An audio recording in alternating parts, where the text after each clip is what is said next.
Allez, bon alors, messieurs, dames, bonjour à toutes et tous, je veux dire madame, messieurs, bonjour à toutes et tous. Merci d'avoir répondu présent pour ce premier rendez-vous de la saison qui va bientôt débuter et qu'on a hâte de débuter. C'est pas le sportif qui va me contredire.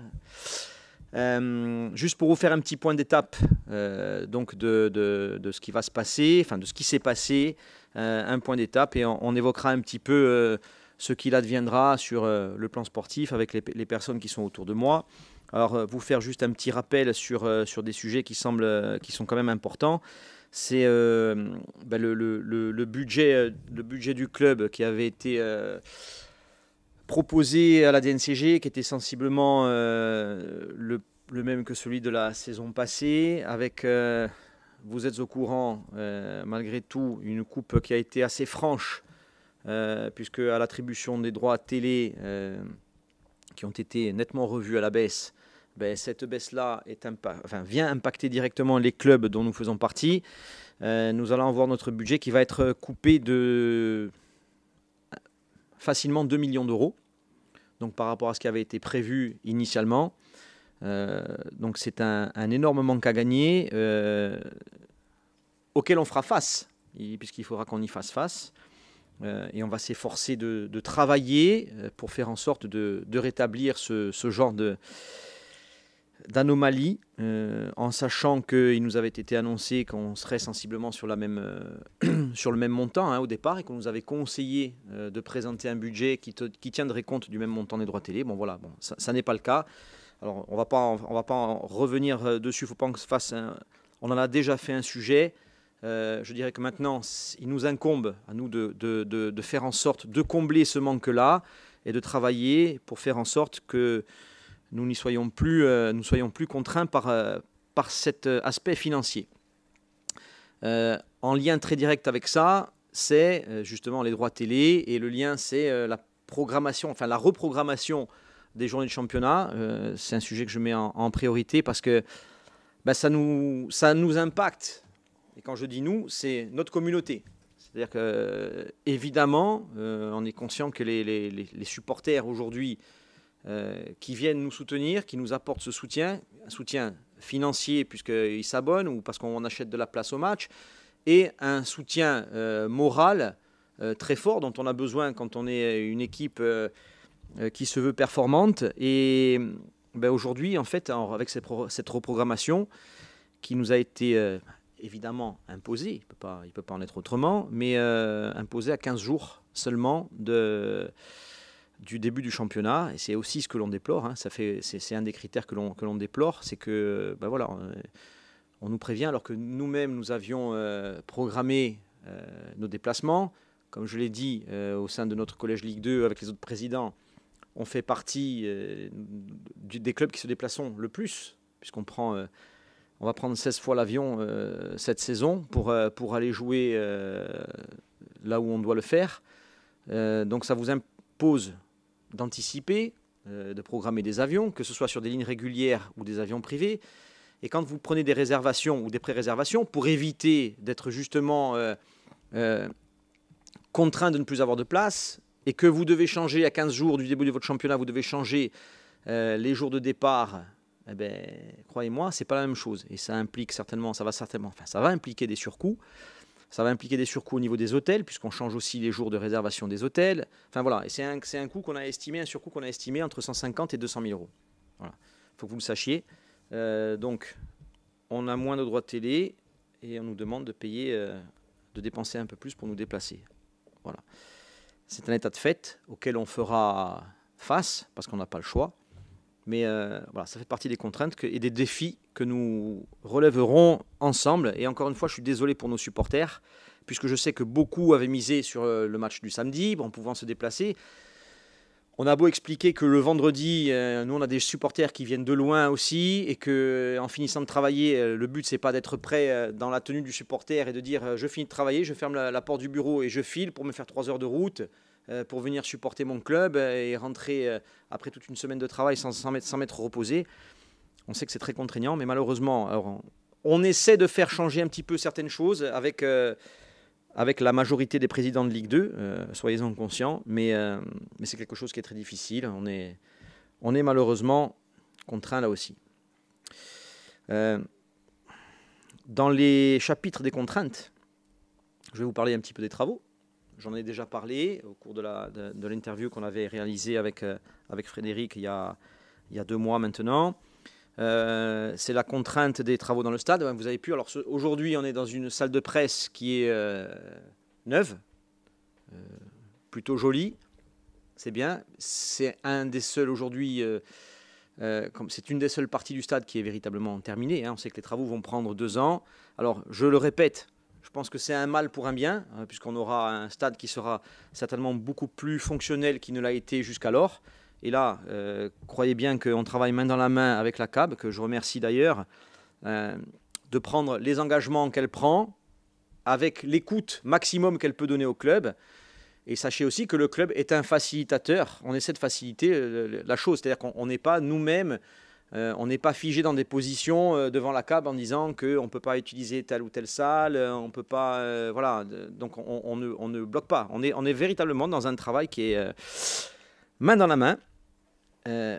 Ça crée beaucoup de choses, de perturbations. On a eu l'occasion, et j'ai eu l'occasion de m'en exprimer sur différentes ondes, n'est-ce pas Bernard, pour expliquer le choix qui avait été fait sur les abonnements et la manière dont on commercialisait les abonnements. Je sais que c'est, encore une fois, c'est contraignant, mais on essaie de prendre la moins mauvaise des décisions.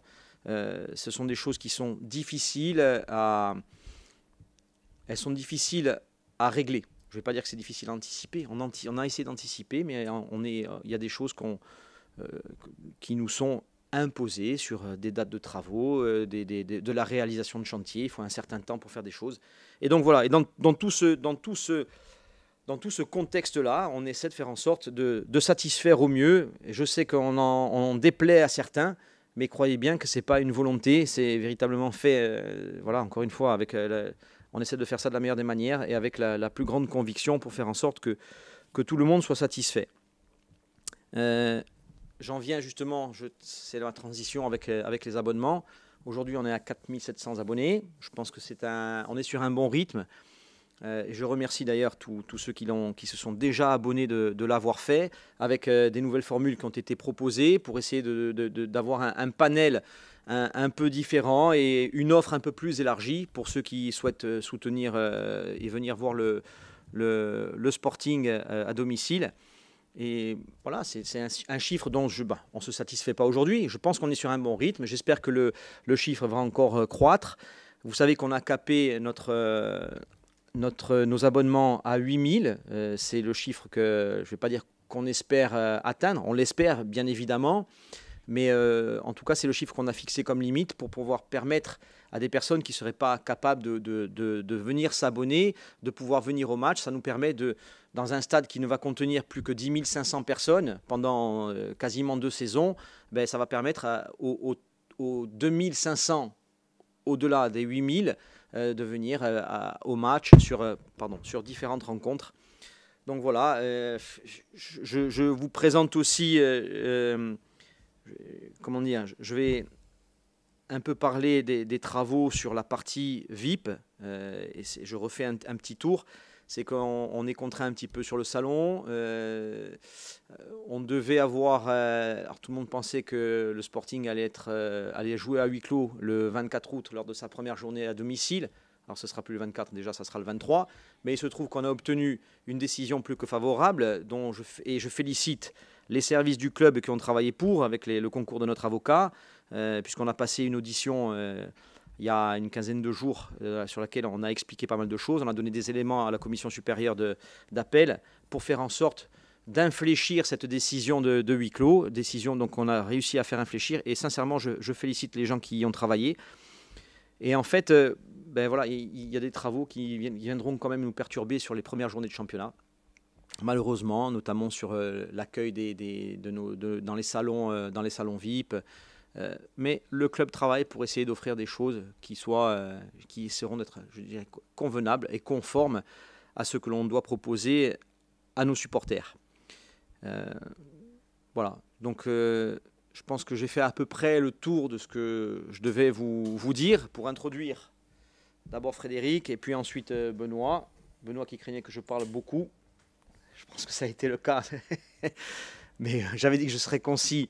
Voilà. Donc je vais m'arrêter là. Je vous remercie pour votre écoute. Je vais passer la parole à Frédéric et puis on donnera la parole ensuite à Benoît. Ben moi je vais... Bonjour à tous. Je voulais simplement expliquer un petit peu ce qu'on faisait sur le plan sportif. Je ne suis pas... On appelle ça, je ne saurais même pas comment me qualifier dans mon rôle. Parce que je ne suis pas un directeur sportif classique. Je ne suis pas un coordinateur sportif. Je suis un peu tout, mais voilà. Je suis surtout un ancien entraîneur.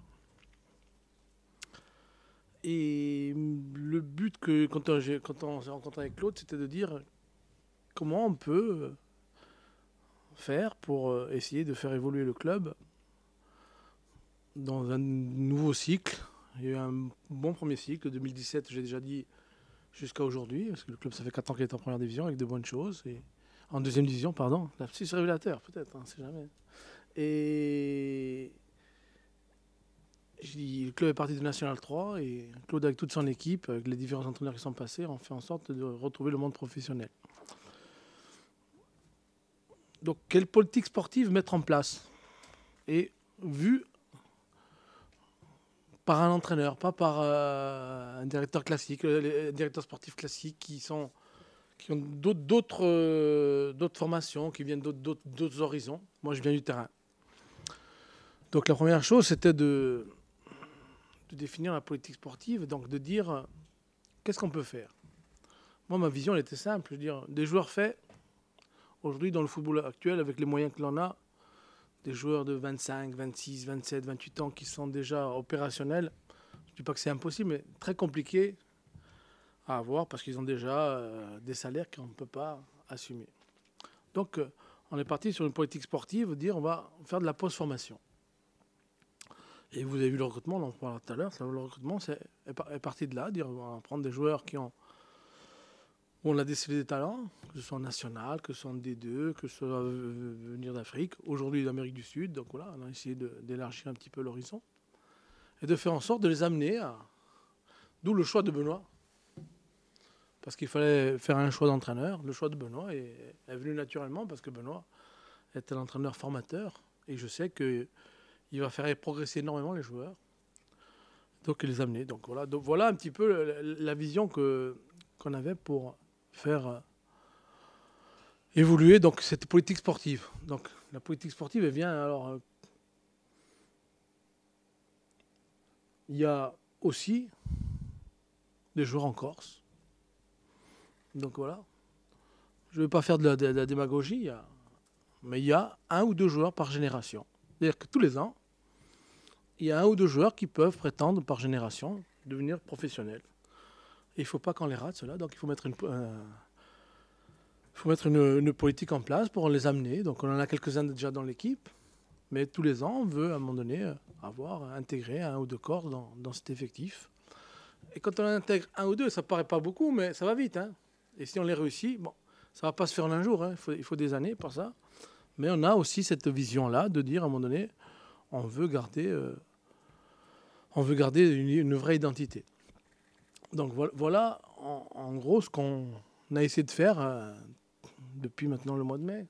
Voilà. Donc on a recruté beaucoup de joueurs. Il y en a d'autres qui sont partis. Vous avez pu remarquer qu'il y a beaucoup de jeunes joueurs. Il y a un seul ancien, c'est Alquesson. Parce qu'on a pensé qu'à ce poste-là, il fallait peut-être un peu d'expérience. Voilà. Et puis le reste, ça va de 18 à 23 ans. Donc voilà, on est en plein dans la post-formation. Il y en a qui sont un peu plus en avance, d'autres qui partent un peu plus loin, mais c'est pour demain. Donc on a mis cette politique en place. Donc il y a du talent dans notre équipe, mais c'est jeune. On va sûrement être une des équipes les plus jeunes, voire la plus jeune.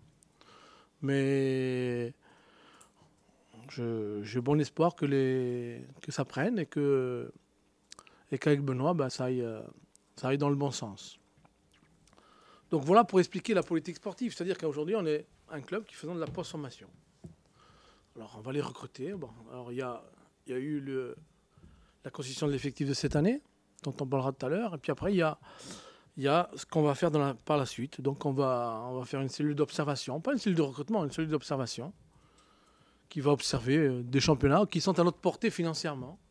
Et puis on va essayer. Alors ça va être du National 2, ça va être du National, ça va être l'AD2 bien sûr, ça va être les centres de formation du continent, ça va être la région aussi chez nous. Donc voilà, ça va être voilà, donc et ça va être aussi peut-être 2 pays en Amérique du Sud, ça va être un peu l'Afrique, ça va être un petit peu, mais qui rentre dans nos possibilités financières. Il ne sert à rien de regarder en Ligue 1, on ne peut pas voir les joueurs. Sauf des prêts par moment. Ça ne sert à rien de regarder par exemple la D2 italienne. On n'aura pas les joueurs. Sauf sous forme de prêt. Sauf sous forme de prêt, comme on l'a pu avec Lisandre par exemple, Tramone. Voilà. Donc on reste dans... Des bons joueurs, il y en a de partout. Il y en a de partout des bons joueurs. On a 2 joueurs chez nous qui jouaient en R1 il y a 1 an et demi. R1 c'est la DH. Et aujourd'hui, ils jouent en D2. Donc, vous voyez un petit peu, notre politique, elle est là. Ça part d'une réflexion toute simple. Vous savez, l'équipe de France, les 25 joueurs qu'a sélectionné Didier Deschamps, sur les 25 joueurs, il y en a 9 qui ont un parcours qui n'est pas linéaire, qui a un parcours qui, à un moment donné, ils sont passés par le national, ils étaient amateurs. Voilà, donc, je ne veux pas parler de Kanté, de Giroud. Il n'y a qu'à regarder leur parcours. Vous verrez. Alors, il y a des parcours linéaires, c'est les centres de formation, on passe pro.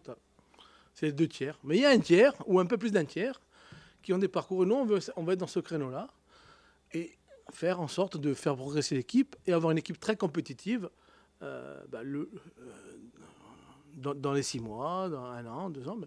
On prépare une réussite. Je ne dis pas quand est-ce qu'elle va réussir.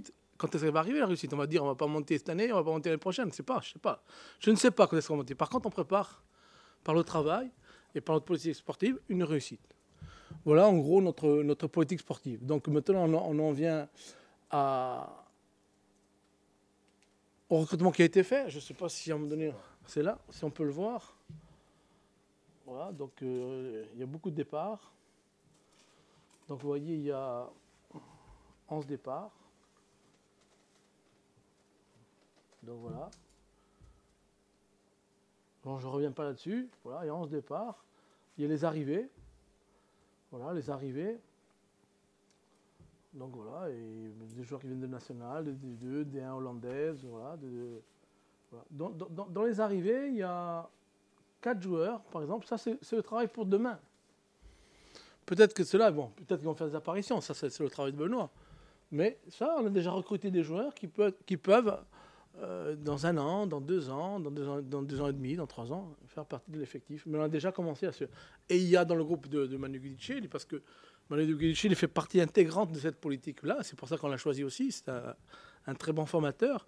Il y a ce groupe pro, deuxième groupe, on va dire, où il y a beaucoup de bons joueurs aussi, qui, à un moment donné, peut-être que l'année prochaine, il y en a 2, 3, 4 qui monteront dans l'effectif pro. Voilà notre politique sportive. Donc voilà. Et vous avez vu, il y a beaucoup de jeunes. Et le choix de Benoît est venu naturellement. Benoît a fait toutes ses classes ici. On a travaillé ensemble et je pense que Benoît est un très bon entraîneur, utilisateur aussi. Voilà. Mais c'est un grand formateur. Et on avait besoin d'un grand formateur pour faire progresser tous ces joueurs, tous ces jeunes-là. Et j'ai bon espoir qu'on y arrive. Voilà. J'ai été court, Benoît, ça a été. Il a entraînement, c'est pour ça, il a entraînement.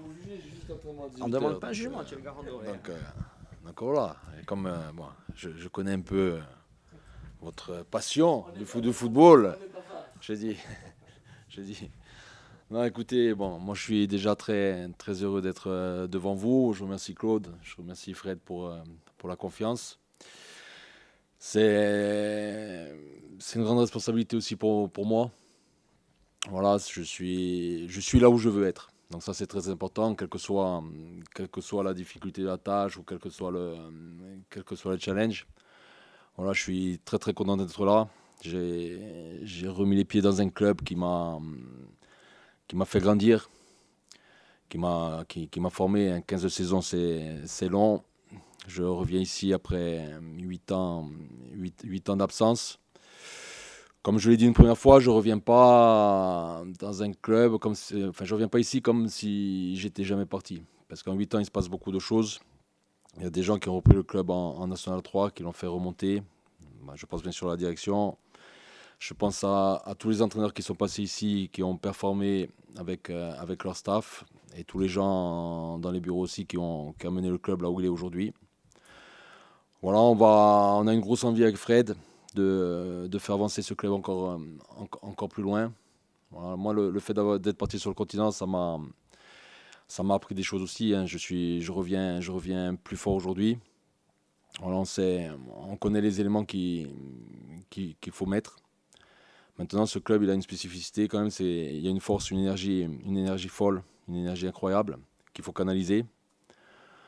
Mais depuis le 3 juillet, jour de la reprise, on met tout en œuvre, que ce soit le staff, les joueurs, la direction, pour que cette saison se passe du mieux possible. Voilà, avec une politique claire et établie par la direction et par Fred. Je sais pas, on va parler de Manu un peu, parce que comme l'a dit Fred, par rapport à notre relation avec le centre de formation, c'est quelque chose de très très important. Voilà, Manu, c'est quelqu'un bien sûr que j'ai connu ici. Je l'ai connu joueur, je l'ai connu éducateur. Sur nos 8 ans passés sur le continent, on a toujours eu des relations proches. On était régulièrement en contact. Et on a vraiment une idée commune de la formation et de comment faire avancer le club à travers ces jeunes pour les faire performer. Et il y a eu un gros travail qui a été fait aussi à ce niveau-là par le club. Bon, ils ont eu l'agrément, mais il y a eu un gros travail aussi au niveau du recrutement. Aujourd'hui, Manu, il a une vingtaine de joueurs capables de bien travailler au quotidien et capables peut-être sur certains postes de supplier très rapidement des manques dans le groupe pro. Donc voilà, moi je suis plutôt content du rythme de travail du club depuis que je suis là. Je trouve qu'on avance à un bon rythme. Après, la vérité, c'est le championnat. Le championnat, il arrive très vite. Ça sera à Metz. Et on fera tout pour être prêt.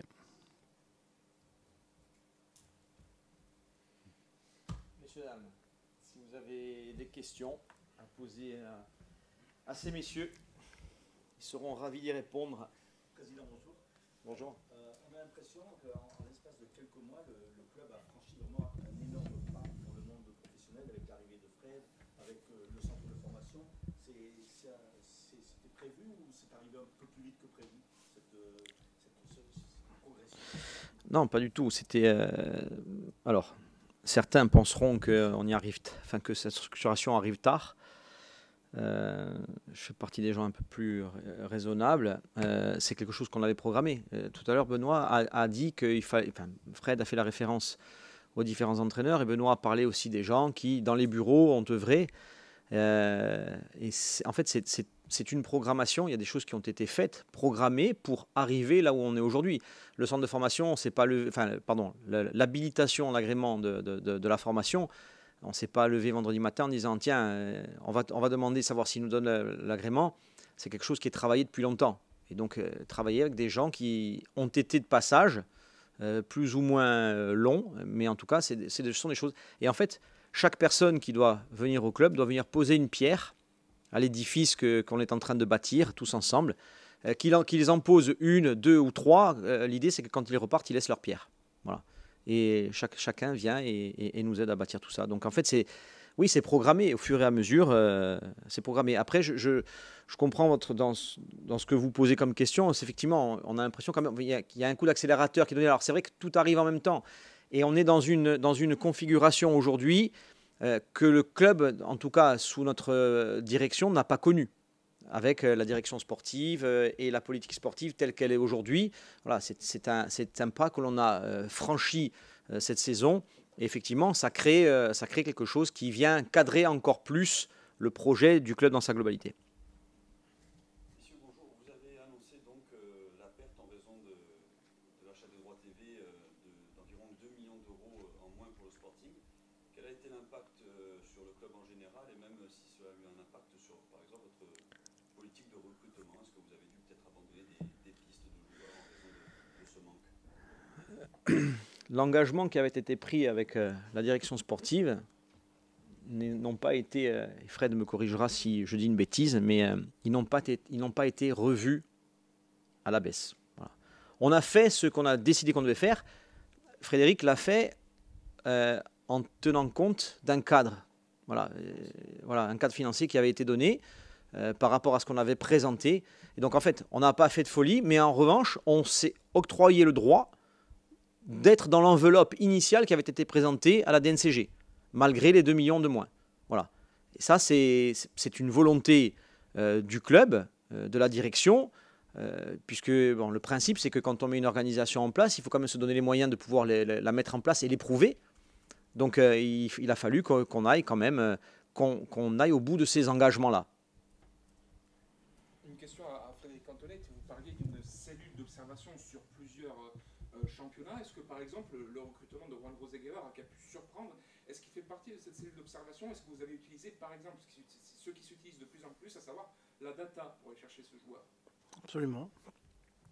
Alors, c'est venu, on a beaucoup cherché d'abord en D2, en national, en Europe. Voilà, on a beaucoup cherché, on a observé beaucoup de joueurs. Soit c'était pas possible financièrement, soit sportivement ça convenait pas. Et puis à un moment donné, après décision, on va élargir un petit peu le champ d'horizon. Et la data est un bon moyen de savoir à un moment donné pour sélectionner, puisqu'on n'avait pas observé. On n'avait pas observé, donc il fallait avoir un moyen. Donc on s'est renseigné par rapport aux data.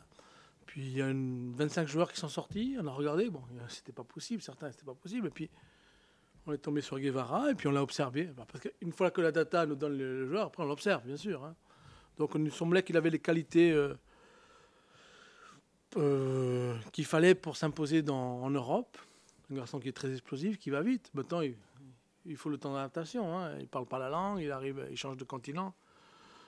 C'est assez compliqué. Hein. Donc vous savez, je me réfère souvent au passé, mais si je prends un des joueurs les plus illustres qui a joué à Bastia Zagic, il lui a fallu 1 an pour montrer tout le talent qu'il avait, hein, même s'il montrait par bribes par moment. Donc, ouais, je parle de Zagic, c'est un des meilleurs joueurs du monde. Donc, voilà.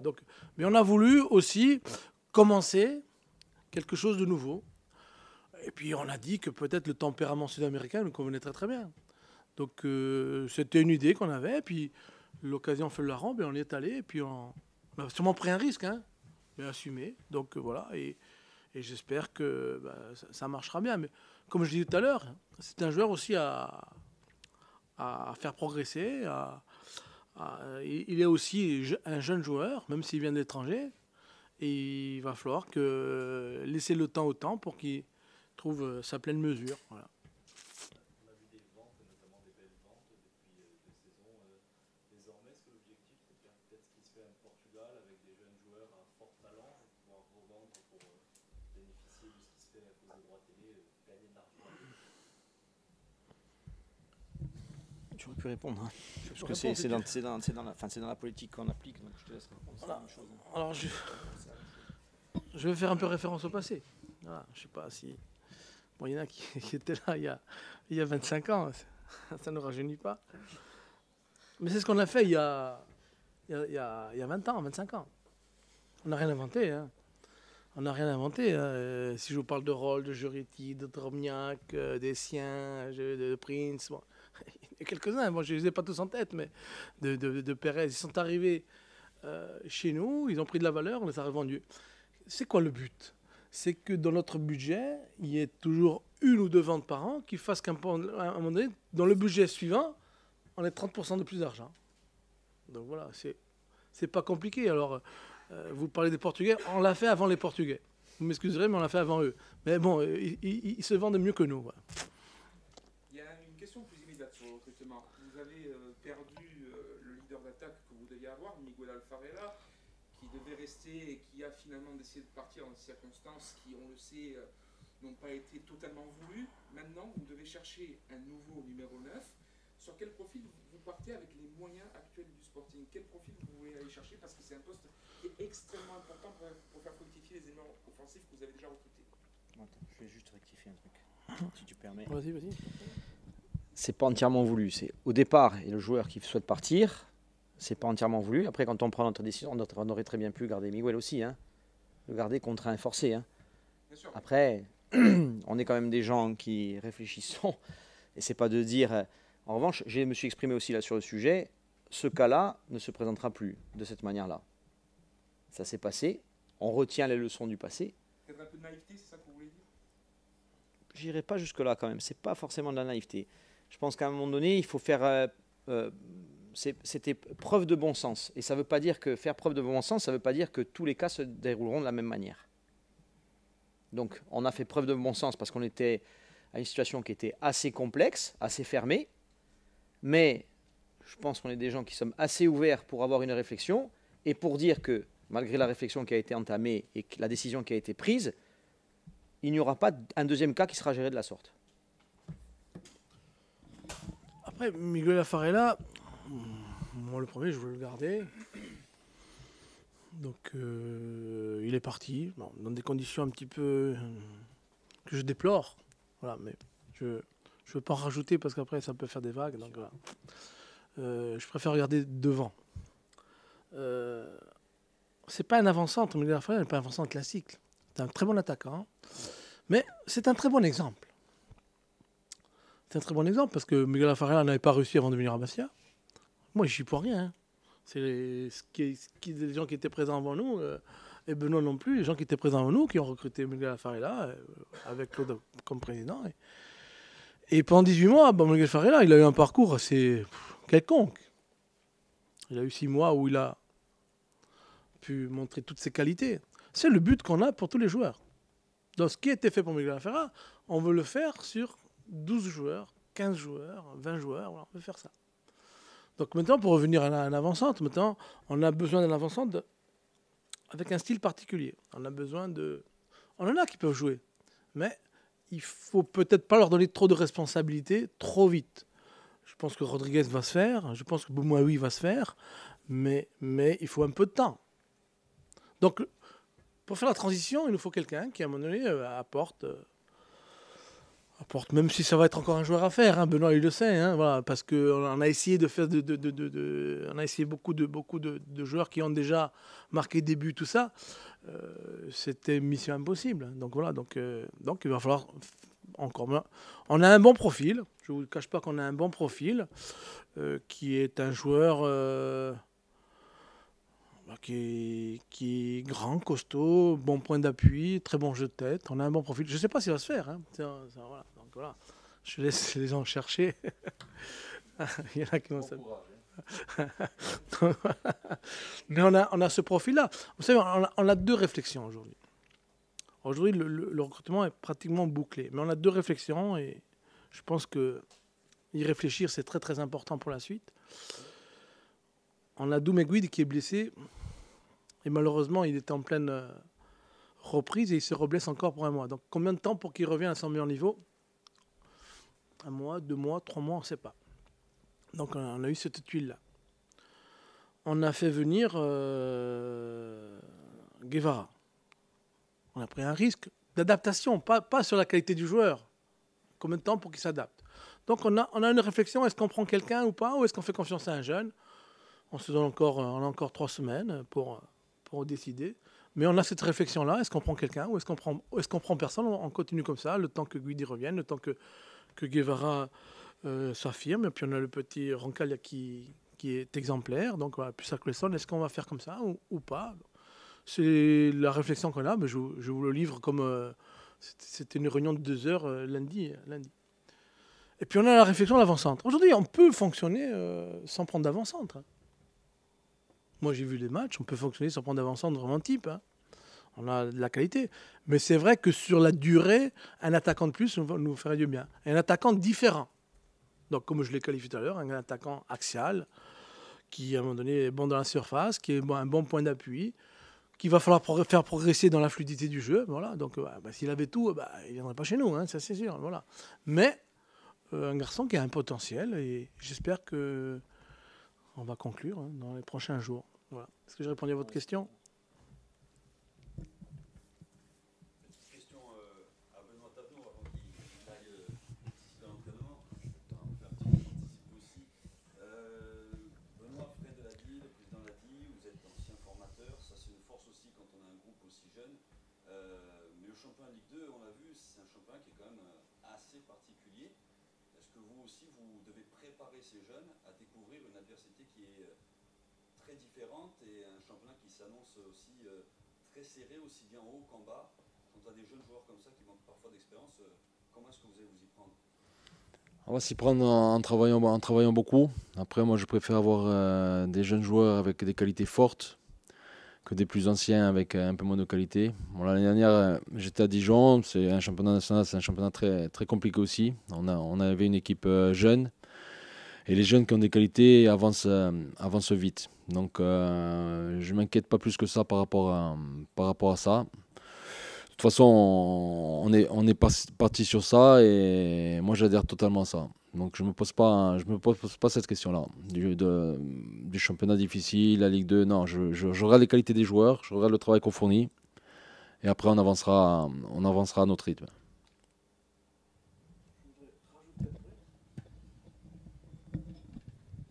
Bien sûr que on aimerait tous avoir des joueurs d'expérience, comme je vous ai expliqué tout à l'heure. Voilà. Mais c'est assez compliqué. On en a quelques-uns quand même dans l'équipe. Il ne faut pas non plus les oublier. Par Placide, Bonner, on en a quelques-uns qui, à un moment donné, Vincent. Bon, je ne vais pas tous les citer. Voilà. Mais on a 6, 7, 8 sur lesquels on peut se reposer. Ce que je veux dire, c'est que on va avoir d'autres qualités que l'expérience. Bien sûr que l'expérience c'est important. On aimerait bien avoir l'expérience des garçons qui, on aimerait bien. Je vous ai dit la difficulté d'avoir des joueurs. On aurait bien aimé avoir un arrière central. Bon, c'était pas possible financièrement, qui nous amène cette expérience-là, par exemple. Mais on a choisi une autre voie. Mais les jeunes, ils amènent de la fougue, ils amènent de l'enthousiasme, ils amènent de la vitesse. Donc, ce qu'ils n'ont pas d'un côté, ils vont le compenser par d'autres choses. Ce qu'on veut, c'est qu'on ait un football vivant. Et justement, on a choisi ces joueurs-là parce qu'à un moment donné, il y a de la vitesse, il y a du culot. Donc, ça va compenser peut-être le manque d'expérience. Bien sûr qu'on aimerait avoir tout, mais bon, on ne veut pas tout avoir. Et donc, on a choisi cette voie-là. Et comme a dit Benoît très justement, ça avance vite quand on a des qualités. Quand on a des qualités, on avance vite. Voilà. Je vous ai parlé de mes années, je ne veux pas parler de moi, mais de mes années dans les années 90.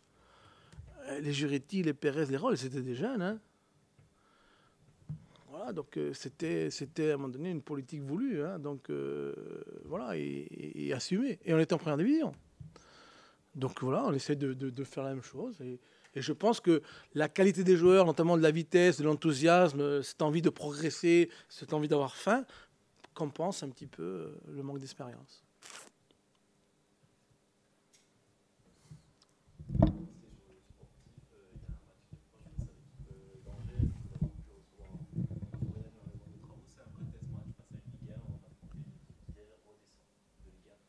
Ouais, c'est notre dernière répétition.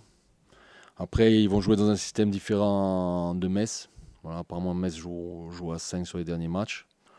Donc nous, on va préparer le match d'Angers pour jouer contre le système d'Angers. Et on préparera le match de Metz pour jouer le système de Metz. Mais après, pour les joueurs, voilà, ça va être important de s'approcher des 90 minutes pour pas mal de monde. Et pour terminer sur la discussion de tout à l'heure, un jeune joueur avec des qualités, après 15-20 matchs au niveau, ça va très très vite. Mais c'est sûr que au bout de 5 matchs, 6 matchs, ça fait un peu des erreurs, il faut les accepter, il faut continuer. On a une idée très claire de la direction. Voilà. Donc on l'a prise et on y va. Après ce stage à Aix-les-Bains, est-ce qu'il y a malgré tout un groupe de 18 qui commence à se détacher? Oui, bien sûr. Il y a un groupe qui commence à se détacher, même si l'ensemble du groupe a vraiment, je dis depuis le départ, depuis le 3 juillet, l'ensemble du groupe travaille fort et bien. La mentalité de travail est excellente.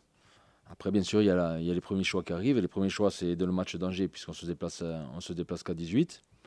Maintenant, le groupe d'Angers ne sera pas obligatoirement le groupe de Metz, mais voilà, c'est la vie d'un entraîneur, c'est la vie d'un joueur. Et maintenant, les choix commencent à arriver, mais il faut garder le fil sur la durée. Qu'on soit entraîneur, directeur sportif, président et joueur, voilà, il faut pas changer de ligne toutes les semaines. Si je joue, c'est bien. Si je joue pas, c'est pas bien. Non, il faut regarder à moyen terme. Le moyen terme pour nous, c'est quoi? C'est la saison qui arrive. Concernant Lisandro Trama, au niveau en est-il physiquement? Il est en retard, Lisandro. Il est en retard parce que il s'est arrêté à Pisa pour une petite alerte musculaire. Il avait fait 12 jours sans entraînement collectif. C'est un joueur pétri de talent, très talentueux, un joueur de différence, voilà, qui va nous apporter beaucoup. Il faut qu'on l'amène à son meilleur niveau athlétique le plus rapidement possible, mais là, il est un peu en retard.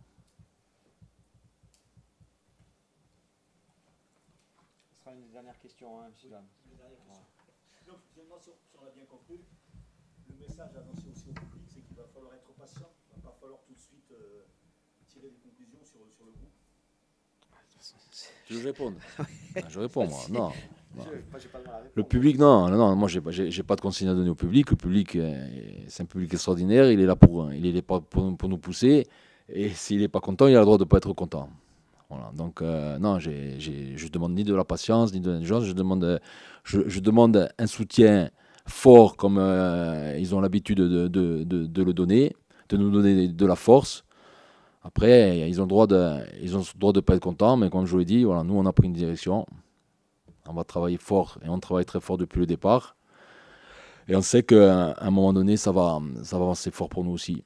Donc voilà, mais je demande ni de l'indulgence, je demande rien du tout. Je demande de la justesse, voilà, du suivi, et je demande qu'ils restent comme ils sont, voilà, tout simplement.